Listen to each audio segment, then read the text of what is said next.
Bismillahirrahmanirrahim. Assalamualaikum warahmatullahi wabarakatuh. Innal hamdalillah wa nasta'inu wa nastaghfir wa na'udzu billahi min shururi anfusina wa min sayyiati a'malina. May yahdihillahu fala mudhillalah wa man yudlil fala hadiyalah. Asyhadu an la ilaha illallah wahdahu la syarika lahu wa asyhadu anna Muhammadan abduhu wa rasuluhu. Ya ayyuhallazina amanu taqullaha haqqa tuqatih wa la tamutunna illa wa antum muslimun. Ya ayyuhallazina amanu taqullaha wa qulu qawlan sadida yusli lakum a'malakum wa yaghfir lakum dzunubakum wa man yuti'illahu wa rasuluhu faqad faza fawzan azima. Ibadallah, salat memiliki kedudukan yang sangat tinggi dalam Islam. Dia adalah tiang agama juga batas pemisah antara keislaman dengan kekufuran, dengan kemunafikan. Oleh karena itu, Rasulullah memberikan perhatian ekstra terhadap masalah solat. Beliau Shallallahu Alaihi Wasallam memberikan contoh pelaksanaannya secara detail, dari awal sampai akhir, dari takbir sampai salam. Ini semua menunjukkan pentingnya solat dalam Islam.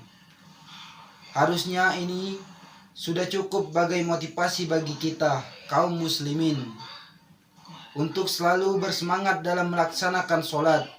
Terlebih lagi jika kita memperhatikan berbagai keistimewaan solat, maka tidak ada alasan bagi kita untuk bermalas-malasan dalam melaksanakannya. Semoga semakin memicu semangat kita untuk terus mempelajari dan berusaha semaksimal mungkin untuk melaksanakan dengan sebaik-baik mungkin. Yang pertama, sholat itu bisa mencegah pelakunya dari perbuatan keji dan mungkar. Allah Subhanahu wa ta'ala berfirman, Aslu ma auhiya ilaika minal kitabi wa aqimis sholah. Inna sholata tanha anil fahsai wal munkar wa la zikrullahil akbar wallahu ya'lamu ma tasna'un. Bacalah apa yang telah diwahyukan kepada Allah Subhanahu wa ta'ala, yaitu Alkitab, Al-Quran, dan dirikanlah solat. Sesungguhnya solat itu mencegah dari perbuatan-perbuatan keji dan munkar.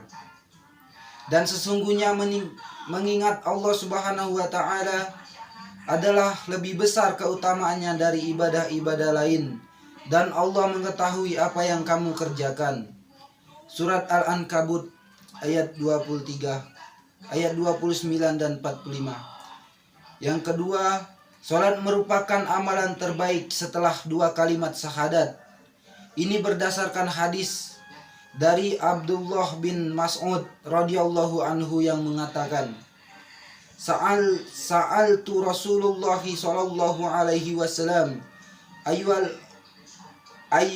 ayyul amali afdalu, qala salatuhu liwaqtiha, qala qultu summa ayyu, qala birrul walidain, qala qultu summa ayyu, qala al-jima'u di sabilillah. Aku pernah bertanya kepada Rasulullah SAW, apakah amalan yang paling afdol atau terbaik? Beliau Rasulullah SAW menjawab, salat pada waktunya. Ibnu Mas'ud radhiyallahu anhu mengatakan, lalu aku bertanya lagi, lalu apa beliau salat? Beliau SAW menjawab, berbakti kepada kedua orang tua. Ibnu Sa'ud radhiyallahu anhu mengatakan lagi, lalu aku bertanya lagi, lalu apa? Beliau Rasulullah SAW menjawab, jihad di jalan Allah. Hadis riwayat Al-Bukhari dan Muslim. Yang ketiga, sholat bisa membersihkan dosa-dosa. Dari Jabir radhiyallahu anhu, dia mengatakan, bahwa Rasulullah SAW bersabda, "Masalus sholawati hamsi kamasali naharin jarin ghamri walaba bi ahadikum yaghtasilu minhu qala yaumin hamsa marrat." Salat fardu yang 5 waktu itu seperti sebuah sungai yang airnya mengalir berlimpah di depan pintu rumah. Salah seorang di antara kalian, ia mandi dari air sungai itu setiap hari 5 kali. Hadis riwayat Muslim. Yang keempat, salat bisa menggugurkan dosa. Disebut dalam sebuah hadis dari Abdul Khair radhiyallahu anhu, Rasulullah SAW bersabda, "As-shalawatul khamsu wal jumu'atu ilal jumu'ati wa ramadanu ila ramadan mukaffaratu ma bainahuna izaj tanabal kabair." Salat yang 5 waktu, Jumat yang satu ke Jumat lainnya, Ramadan satu ke Ramadan lainnya, itu bisa menjadi penghapus dosa di antara keduanya, selama pelakunya menjauhkan dosa-dosa besar. Hadis riwayat Muslim, Al-Bukhari. Yang kelima, salat adalah cahaya di dunia dan akhirat bagi orang yang melakukan. Dari Abdul bin Amr radhiyallahu anhu diriwayatkan bahwa suatu hari Nabi SAW membicarakan tentang salat. Lalu beliau Sallallahu alaihi wasallam bersabda, "Barang siapa yang menjaga salat 5 waktu, maka salat itu akan menjadi cahaya, bukti dan keselamatan baginya pada hari kiamat. Dan barang siapa yang tidak mendapatkan cahaya, bukti dan juga tidak mendapatkan keselamatan, dan pada hari kiamat akan bersama Karun atau Fir'aun." Mungkin itu saja khutbah saya. Kalau ada kata salah, saya mohon maaf. Saya akhiri billahi taufiq wal hidayah waridho walinaya.